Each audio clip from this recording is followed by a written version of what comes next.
Il en existe 12 points clés. Dis bien, 12 points clés pour empêcher tes ennemis de continuer à te nuire.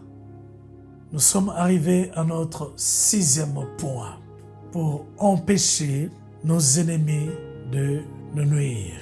Comment les vaincre? 6e point. Nous allons prendre nos Bibles, nous allons prendre nos recueils, de quoi écrire. Nous allons prendre note. Parce que ce que le Saint-Esprit s'apprête à nous révéler est tellement puissant et révélateur. Ça va changer nos vies bien-aimées. Que nous dit le 6e point? Que nous révèle ce 6e point? Bien-aimés, un esprit n'a pas besoin de recevoir plusieurs ordres. Un esprit n'a pas besoin de recevoir plusieurs instructions, plusieurs commandements. Alléluia. Pour qu'il puisse obtempérer. Alléluia. Pour qu'il puisse se mettre, alléluia, à exécuter ce qu'on va lui ordonner. Il n'a pas besoin que nous puissions lui infliger des tonnes et des tonnes d'instructions, d'ordres, de commandements pour le voir à l'exécution. Une seule parole, alléluia, que nous allons lui adresser, décrivant exactement ce que Christ a accompli sur la croix pour sa défaite, est suffisant. Une seule parole de Dieu, décrivant ou bien déclinant sa défaite sur la croix de Golgotha, suffit pour qu'il puisse obtempérer. Alléluia. Cette parole qui décrit qu'il a été vaincu, bien-aimé. Il y a plusieurs paroles dans la parole de Dieu. Mais ici, dans ce 6e point, il s'agit d'une parole claire et nette qui décrit sa défaite sur la croix de Golgotha. Amen. Lorsque Christ était mort et ressuscité, alléluia, il a accompli beaucoup de choses. Et en même temps, sur la croix, alléluia, c'était le temps où les choses ont été renversées, où le diable a été vaincu et toute sa bande. Il a fallu que Christ aille sur la croix de Golgotha parce qu'il savait que non, le temps était arrivé. Voilà la raison pour laquelle Jésus-Christ s'est opposé farouchement à l'idée de Pierre de ne pas aller à Jérusalem. Christ savait que non, son arrivée à Jérusalem, sa mission était maintenant prête à être accomplie parce qu'il savait que non, monter sur la croix de Golgotha, c'était la défaite totale. Il allait renverser la vapeur. Le temps où le diable et ses acolytes devaient être tenus en échec était arrivé. C'était sur la montagne de Golgotha. Gloire soit rendue à Dieu. Jacques chapitre 2, verset 19. Jacques chapitre 2, verset 19. Tu crois qu'il y a un seul Dieu, tu fais bien. Les démons le croient aussi et ils tremblent. Tu crois qu'il y a un seul Dieu, tu fais bien. Les démons le croient aussi et ils tremblent. Wow. Le verbe trembler signifie quoi, bien-aimé? Parce que ce passage nous révèle quelque chose d'important dans ce 6e point qui montre que non, le diable et ses acolytes et ses démons et ses anges déçus ont été vaincus. Et dans ce passage de Jacques, la Bible nous dit que non, ils savent ce que Christ avait fait sur la croix de Golgotha. Mais leur foi ne se limite pas à ce niveau. Bien-aimés, nous chrétiens, nous avons la foi. Les gens qui sont dans d'autres religions, ils ont leur foi. Même les sorciers, les féticheurs, ils ont aussi la foi. Mais la foi en quoi, bien-aimé? La foi en qui, bien-aimé? Chacun doit définir la définition de sa foi dans sa croyance. Pour nous les chrétiens, la foi est une ferme assurance à notre Dieu. Alléluia. La foi est une ferme assurance.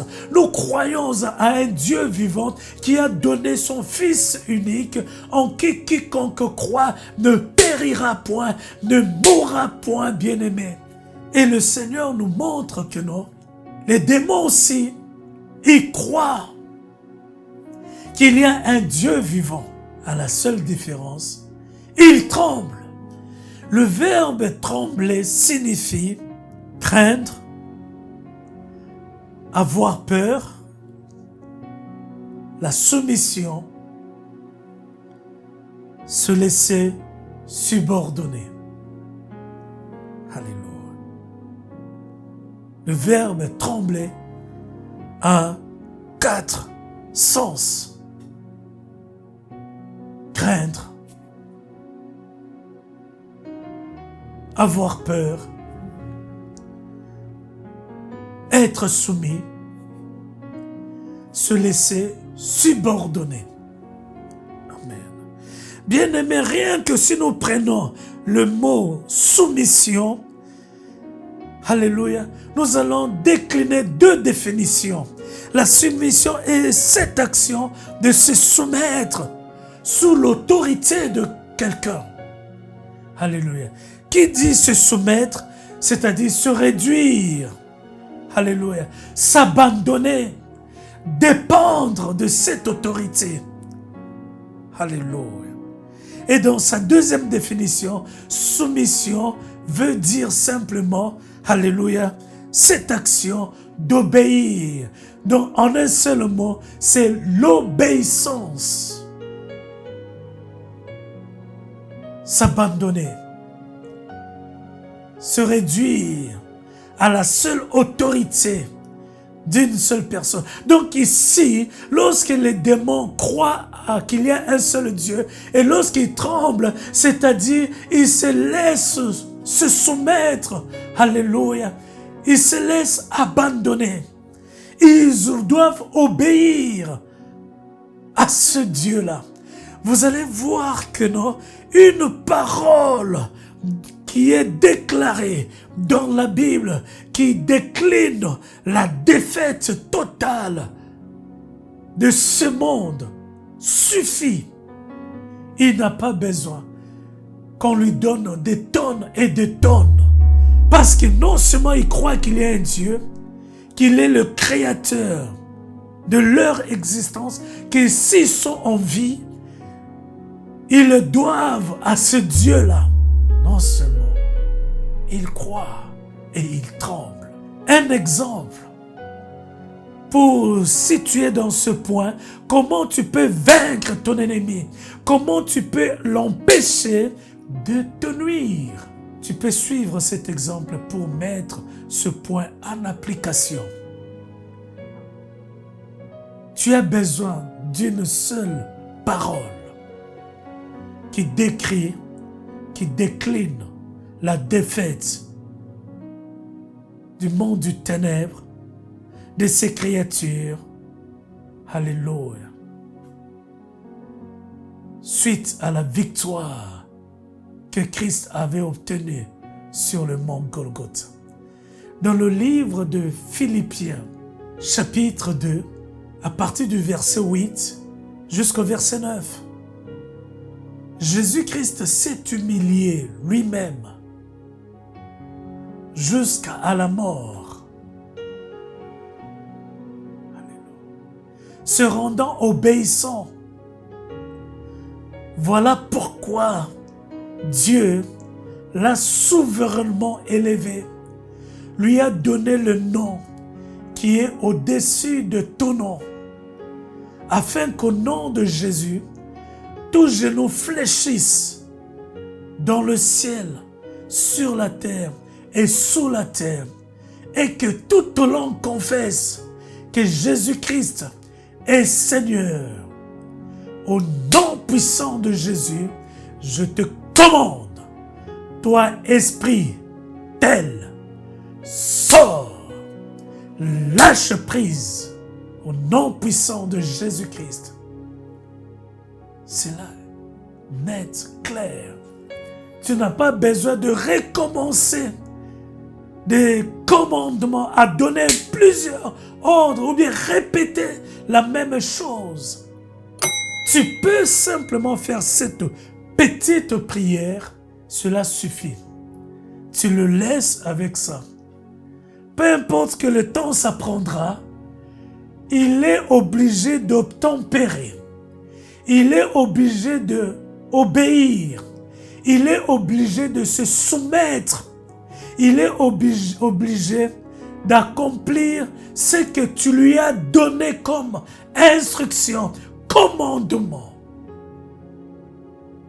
Tu peux passer à autre chose. Vous allez reconnaître que non, Dieu ne nous a pas dit en vain lorsqu'il a dit « Ne multipliez pas les paroles » comme font certains d'entre vous. Il sait pourquoi le diable et ses démons n'ont pas besoin de plusieurs paroles pour qu'ils puissent obtempérer.